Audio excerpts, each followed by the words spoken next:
நமஸ்காரம் நண்பர்களே. இன்று நாம் யாவருக்கும் உரைப்போம் பதிவில் பார்க்க போகும் அழகான பக்தி கதை கஜேந்திர மோக்ஷம். இது ஸ்ரீமத் பாகவதம் என்ற புராணத்தில் மிகவும் பிரசித்தி பெற்ற நிகழ்வு. ஒரு காட்டில் கஜேந்திரன் என்ற யானை வாழ்ந்து வந்தது. இந்த கஜேந்திரன் தான் யானை கூட்டங்களுக்கு தலைவனாக இருந்தது. இந்த கஜேந்திரன் தனது கூட்டங்களோடு குளத்துக்கு குளிக்க சென்றது. குளிக்கச் சென்ற கஜேந்திரனுக்கு மிகப்பெரிய ஆபத்து இருந்தது. கஜேந்திரன் குளித்து கொண்டிருந்த குளத்திலிருந்து திடீரென ஒரு முதலை வெளிப்பட்டு கஜேந்திரனின் காலை கவ்விக்கொண்டது. அன்பர்களே, யானை மிகவும் பலம் வாய்ந்த மிருகம்தான். ஆனால் குளத்தில் முதலை இருக்கும்போது அதற்கு தானே பலம் அதிகம்.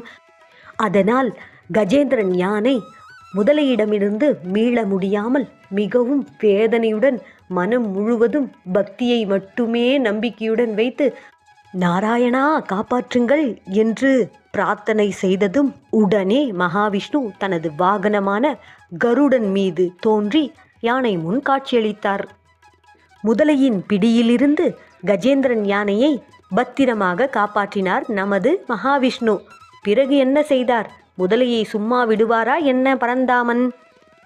இப்பொழுது மகாவிஷ்ணு தனது ஆயுதமான சுதர்சன சக்கரத்தை எடுத்து முதலையின் கழுத்தை அறுத்து அதற்கு தண்டனையும் கொடுத்து விட்டார்.